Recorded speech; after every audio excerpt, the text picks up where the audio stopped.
मैं समय हूं। मेरे बहाव के रास्ते में न किसी दुख की रुकावट है, न किसी सुख की।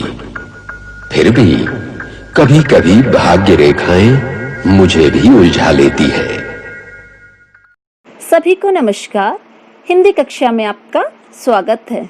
तो आज हम कक्षा 7 की हिंदी पाठ्य पुस्तक ज्ञान सागर के 6ठे अध्याय समय को पढ़ेंगे, जो कि डॉक्टर राम गोपाल वर्मा जी द्वारा रचित है। इस कविता में समय की महत्ता पर बल दिया गया है। समय के बहुत से पहलुओं को बड़ी ही खूबसूरती से बताया गया है। तो आइए अब हम अपनी कविता को शुरू करते हैं। तो देखिए, कितना भी प्रयत्न करो पर समय नहीं रुकता है। भीषण आंधी तूफान आगे समय नहीं झुकता है।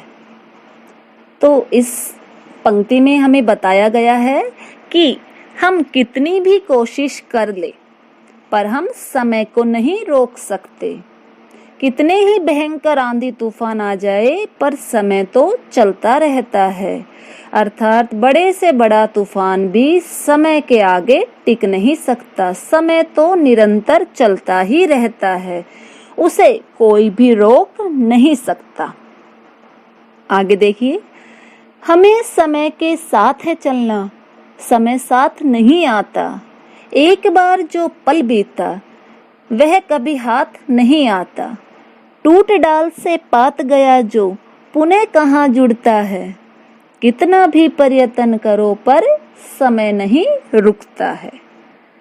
तो इन पंक्तियों में बताया गया है कि एक बार जो क्षण बीत गया वह कभी दोबारा वापस नहीं आता। खासकर विद्यार्थियों के लिए यह पंक्ति बिल्कुल ही उचित है कि वे समय के महत्व को समझे और समय से ही अपना विद्या अध्ययन शुरू कर दे। इन पंक्तियों में बड़ा ही खूबसूरत उदाहरण दिया गया है कि पेड़ से कोई पत्ता टूट जाए तो वो दोबारा पेड़ से नहीं जुड़ पाता। इसलिए हमें समय के साथ चलना है। समय हमारे साथ कभी नहीं आता, हमें ही उसे साथ लेकर चलना पड़ेगा और उसके अनुरूप ही कार्य करने पड़ेंगे। अगर हम समय के विपरीत चले जाएंगे तो समय हमारा साथ नहीं देगा। तो कितनी भी हम कोशिश कर ले, कितना भी प्रयत्न कर ले, पर हम समय को रोक नहीं पाते। आगे, समय सदा बलवान रहा, हर कोई समय से हारा।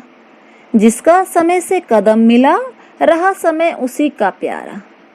समय से पहले जो सोचे जीवन में वही उठता है। कितना भी प्रयत्न करो पर समय नहीं रुकता है। तो इसमें क्या बताया गया है कि समय किसका प्यारा होता है? समय उसका प्यारा होता है जो उसके साथ कदम से कदम मिलाकर चलता है। वरना तो दुनिया में कोई भी ऐसा नहीं है जो समय को हरा सके। समय सबसे बलवान है। समय ने बड़े बड़ों को मात दी है। समय से पहले जो सोचकर चलता है वही तरक्की पाता है। जैसे एग्जाम से पहले यदि विद्यार्थी अपने अध्ययन के विषय को सोचेंगे और पढ़ना शुरू कर देंगे तो निश्चय ही वो सफल हो जाएंगे और आगे बढ़ेंगे। तो समय की यही धारणा है कि वो अपने साथ वालों का ही साथ देता है। जो समय के साथ लेकर चलेंगे, समय उनका भरपूर साथ देगा। आगे, इतिहास सिखाता हमें समझना, समय सिखाता चलना। जीवन हमको सिखलाता है कभी न दिशा बदलना। समय के दरिया में बहना जीवन एक मुक्ता है। कितना भी प्रयत्न करो पर समय नहीं रुकता है। तो बहुत ही अच्छी पंक्ति है कि और बिल्कुल सही भी है कि इतिहास हमें समझना सिखाता है, हमें सीख देता है कि हमसे पहले वाले या पुराने समय में लोगों से क्या क्या भूलें हुई, हमें उन भूलों को दोहराना नहीं है, उनसे हमें सीख लेनी है और उससे अच्छा, उससे बेटर परिणाम हमें देना है। अब आप इसके लिए उदाहरण चाहे रावण का ले लो या कंस का ले लो। तो उन्होंने क्या क्या भूलें की, हमें उन भूलों को नहीं दोहराना चाहिए। उनकी भूलों ने उनके समस्त कुल का विनाश कर दिया। अब एक और भगवान राम और भगवान कृष्ण जो सत्य के मार्ग पर चले और इतिहास उनके सत्कर्मों का साक्षी बन गया। आज समय ने उनका नाम कर दिया। तो ये जो सारी चीजें हैं ये हमें क्या है, समझना सिखा रही है। इनसे हमें सीख लेनी चाहिए, समझ लेनी चाहिए और समय के साथ चलना चाहिए। अब जीवन में हमें दिशा भी नहीं बदलनी चाहिए, ठीक है। अर्थात विद्यार्थियों की दिशा क्या है, पढ़ना, तो उन्हें अपनी पढ़ाई पर ही फोकस रखना चाहिए। ये नहीं कि अपने मन को इधर उधर भटका दे। तो उनका काम है पढ़ना, पढ़ाई के अलावा उनका किसी और चीज में मन नहीं लगना चाहिए। यहाँ पर समय को एक नदी के समान भी बताया गया है कि समय नदी के समान होता है और हमें उसी के अनुसार बहना है, क्योंकि हमारा जीवन एक मोती के समान बहुमूल्य है।